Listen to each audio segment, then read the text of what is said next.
David est prêt à faire des confidences. Voici donc son confessionnal.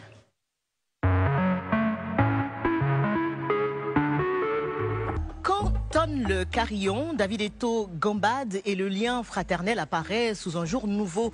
Avec toi, la vie de fratrie se joue à temps complet, là où nombre de tes contemporains la jouent à temps partiel. Dépasser la rivalité et l'agressivité fraternelle et se construire une identité singulière. David, voici ton confessionnal. Es-tu prêt à répondre à nos questions sans faux fuyant?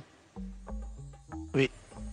David Eto'o, le football finalement pour toi, est-ce que c'était un choix personnel ou celui de ta famille qui elle-même est une famille de footballeurs? C'était mon choix. C'était mon choix, ça n'a pas marché, c'est tout. Qu'est-ce qui te pousse là-dedans? Qui te donne envie d'y aller? Mon frère et mon talent aussi. Et ton père aussi un peu, non? Oui, mon père aussi, mais mon père voulait que j'aille plus à l'école. Ah, il était footballeur, non, papa? Oui, il était footballeur. Ça va. Il était footballeur. Il jouait à l'équipe du village. Il n'était pas trop fort. Ça va, il dit qu'il était fort, je ne l'ai pas vu jouer. Qu'est-ce que tu regrettes le plus de ta vie de footballeur? De ne pas avoir joué au niveau alors que j'avais le niveau. Parce que j'ai pas été assez sérieux. Alors que j'avais vraiment le niveau de jouer au plus haut niveau. Et qu'est-ce qui te manque de cette période? Les vestiaires. Ah, pourquoi? Parce que dans le vestiaire, vous vous retrouvez, vous blaguez, vous rigolez, parlez de tout et de rien. Et ça te manque toujours. Est-ce qu'aujourd'hui, David, tu restes frustré de n'avoir jamais joué en équipe nationale camerounaise? Ça se voit que je suis frustré là? Je sais pas, mais quelque part, pour un footballeur, ça doit être un peu frustrant de ne pas avoir porté le maillot de son pays, de ne pas avoir défendu le maillot de son pays, non? J'ai déjà répondu à cette question. Pas sur mon plateau. Pas sur ton plateau, c'est vrai. J'ai pas joué à l'équipe nationale du Cameroun parce que je ne méritais pas. Parce qu'ils ont fait le choix, mais je méritais de jouer à l'équipe nationale à mon époque. Est-ce que c'est quelque chose qui t'a affecté? Oui, ça m'a affecté un moment, mais après je suis passé dessus. Donc ça va. Ça va. C'est quoi le plus dur à gérer quand on est le frère d'une légende? Le plus dur à gérer quand on est le frère d'une légende. Une légende comme mon frère, parce que bah oui, bien sûr. Il y a légende et légende. Mon frère, c'est autre chose. Ok. Bah, une légende mondiale. Voilà, c'est ça. Comme Samuel Je Eto'o. préfère. C'est notre beau, mon frère. Qu'est-ce qui est le plus dur à gérer? Ton comportement. Ton comportement. Tu es obligé de tout contrôler? Je suis obligé de tout contrôler. Tu dois avoir un meilleur comportement. Tu dois être un exemple pour les autres. Est-ce que par moment, tu rêves d'être lui? Si je rêve d'être lui, ça veut dire que je vais avoir sa vie, non? Mais est-ce que tu t'es déjà dit, ah, ça aurait été tellement cool que je sois aussi non, un Samuel parce que Eto'o?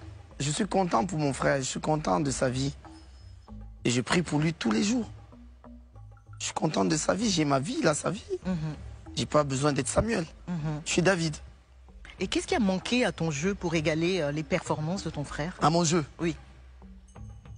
Mon jeu était meilleur, je crois, mais je n'étais pas sérieux. Il paraît que ton jeu était meilleur. Je n'étais pas sérieux.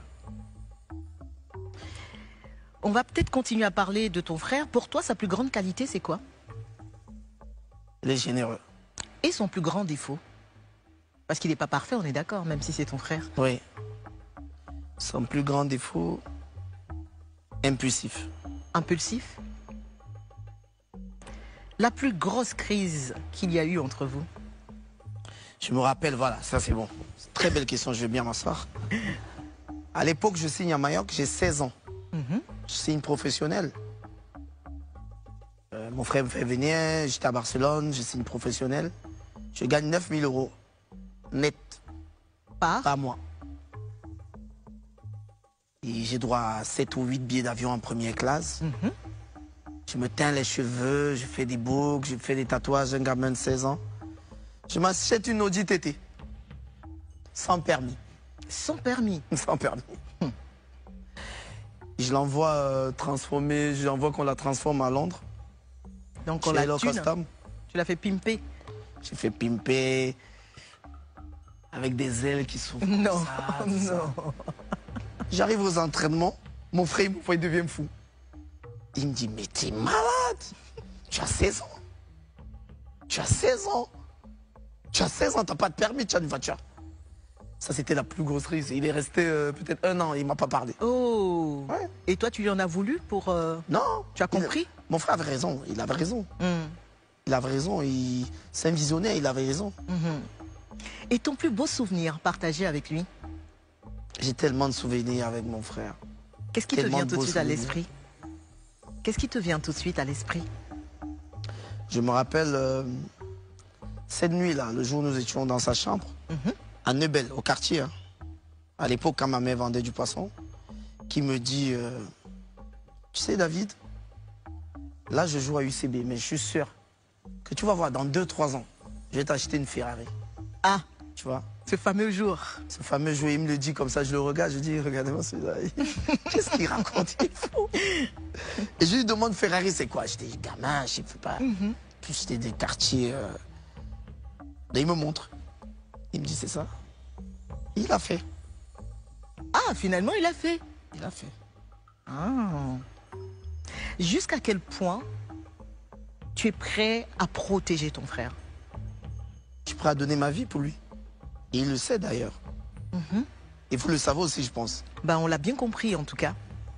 Tu es un fou amoureux de la Côte d'Ivoire et nous, on aime ça. Quel regard tu as porté sur les derniers événements qu'il y a eu et qui nous ont opposés, qui ont opposé nos deux pays sur la toile? Quel a été ton regard là-dessus?